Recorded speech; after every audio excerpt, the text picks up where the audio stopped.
And we're continuing with the 18th chapter of A Connecticut Yankee in King Arthur's Court, which is called In the Queen's Dungeon. This is our hero's tour of Morgan Le Fay's dungeon. He has already met a woman who was put there because she spurned the lord of the estate that she was living on, and he didn't have room to put her in his dungeon, so she and her lover are next to one another and have been for 9 years. I wanted to see the man. After hearing all this, he was 34 years old and looked 60. He sat upon a squared block of stone, with his head bent down, his forearms resting on his knees, his long hair hanging like a fringe before his face, and he was muttering to himself. He raised his chin and looked us slowly over, in a listless, dull way, blinking with the distress of the torchlight, then dropped his head and fell to muttering again, and took no further notice of us. There were some pathetically suggestive, dumb witnesses present. On his wrists and ankles were cicatrices, old smooth scars. Fastened to the stone on which he sat was a chain with manacles and fetters attached, but this apparatus lay idle on the ground, and was thick with rust. Change ceased to be needed after the spirit has gone out of a prisoner. I could not rouse the man, so I said we would take him to her and see, to the bride who was the fairest thing on earth to him once, rose-petals and dew made flesh for him a wonder-mark, the master-work of nature, with eyes like no other eyes, and voice like no other voice, and a freshness and lithe young grace and beauty that belonged properly to the creatures of dreams, as he thought, and to no other. The sight of her would set his stagnant blood leaping. The sight of her, but it was a disappointment. They sat together on the ground and looked dimly, wondering into each other's faces a while with a sort of weak animal curiosity, then forgot each other's presence and dropped their eyes, and you saw that they were away again, and wandering in some far land of dreams and shadows that we know nothing about. I had them taken out and sent to their friends. The Queen did not like it much. Not that she felt any personal interest in the matter, but she thought it disrespectful to Sir Berus Saint-Chepit. However, I assured her that if he found he couldn't stand it, I would fix him so that he could. I set 47 prisoners loose out of those awful rat-holes, and left only one in captivity. He was a lord, and had killed another lord, a sort of kinsman of the Queen. That other lord had ambushed him to assassinate him, but this fellow got the best of him and cut his throat. However, it was not for that I left him jailed, but for maliciously destroying the only public well in one of his wretched villages. The Queen was bound to hang him for killing her kinsman, but I would not allow it. It was no crime to kill an assassin, but I said I was willing to let her hang him for destroying the well, so she concluded to put up with that, as it was better than nothing. Dear me, for what trifling offences the most of those 47 men and women were shut up there. Indeed, some were there for no distinct offence at all, but only to gratify somebody's spite, and not always the Queen's by any means, but a friend's. The newest prisoner's crime was a mere remark which he had made. He said he believed that men were about all alike, and one man as good as another, barring clothes. He said he believed that if you were to strip the nation naked and send a message through the crowd, he couldn't tell the king from a quack doctor, nor a duke from a hotel clerk. Apparently, here was a man whose brains had not been reduced to an ineffectual mush by idiotic training. I set him loose and set him to the factory. Some of the cells carved in the living rock were just behind the face of the precipice, and in each of these an arrow slit had been pierced outward to the daylight. And so the captive had a thin ray from the blessed sun for his comfort. The case of one of those poor fellows was particularly hard. From his dusky swallow's hole, high up in the vast wall of native rock, he could peer out through the arrow slit and see his own home off yonder in the valley, and for 22 years he had watched it with heartache and longing through that crack. He could see the lights shine there at night, and in the daytime he could see figures go in and come out, his wife and children, some of them no doubt, though he could not make out at that distance. In the course of years He noted festivities there and tried to rejoice, and wondered if they were weddings or what they might be, and he noted funerals, and they wrung his heart.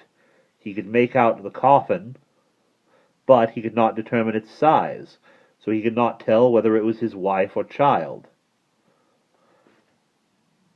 He could see the procession form, with priests and mourners, and move solemnly away, bearing the secret with them. He had left behind him 5 children and a wife, and in 19 years he had seen 5 funerals issue, and none of them humble enough in pomp to denote a servant. So he had lost 5 of his treasures. There must still be one remaining, one now infinitely, unspeakably precious. But which one, wife or child? That was the question that tortured him by night and by day, asleep and awake. Well, to have an interest of some sort and half a ray of light when you are in a dungeon is a great support to the body and a preserver of the intellect.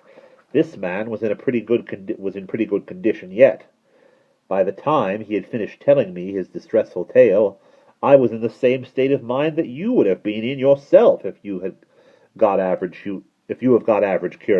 human curiosity. That is to say, I was as burning up as he was to find out which member of the family it was that was left. So I took him over home myself, and an amazing kind of surprise party it was, too. Typhoons and cyclones of frantic joy, and whole Niagaras of happy tears.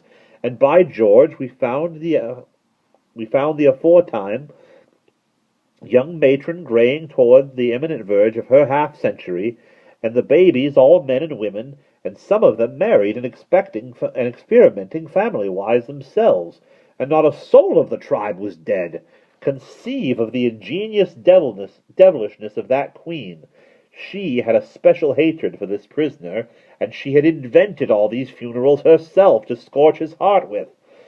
And the sublimest stroke of genius of the whole thing was leaving the family invoice a funeral short, so as to let him wear his poor old soul out guessing.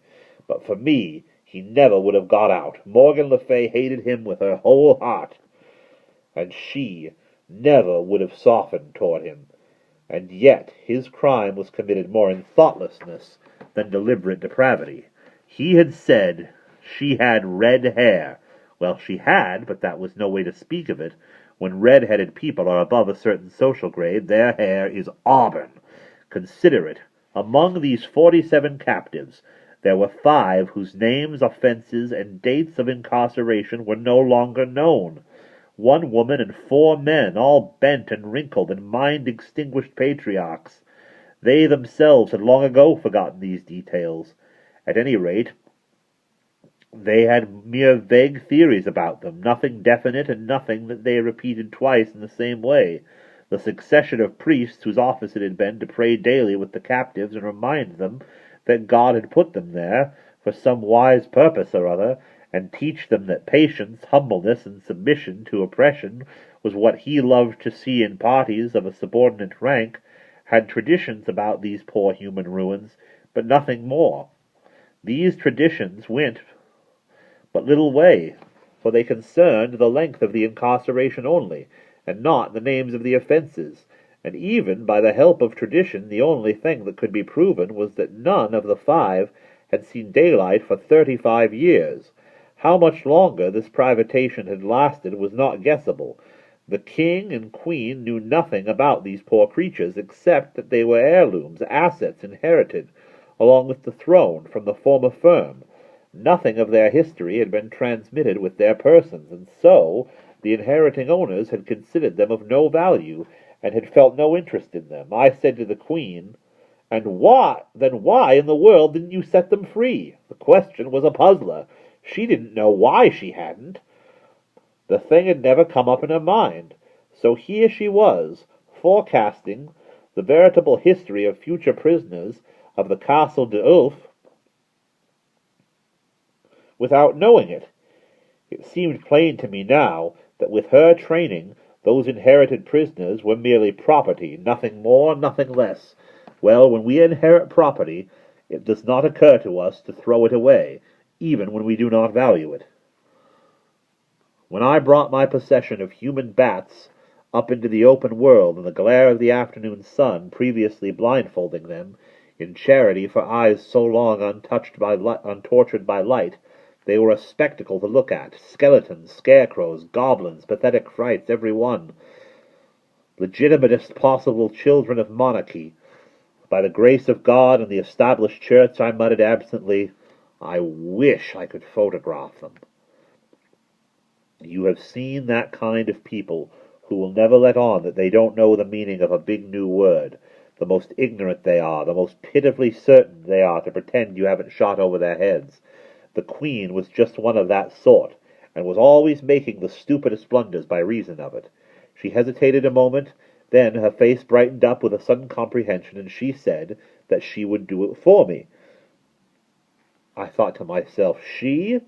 Why, what can she know of photography? But it was a poor time to be thinking. When I looked around, she was moving on the procession with an axe. Well, she certainly was a curious one, Morgan Le Fay. I have seen a good many kinds of women in my time, but she laid over them all for variety. And how sharply characteristic of her this episode was. She had no more idea than a horse of how to photograph a procession. But, being in doubt, it was just like her to try and do it with an axe. And that is the end of chapter 18.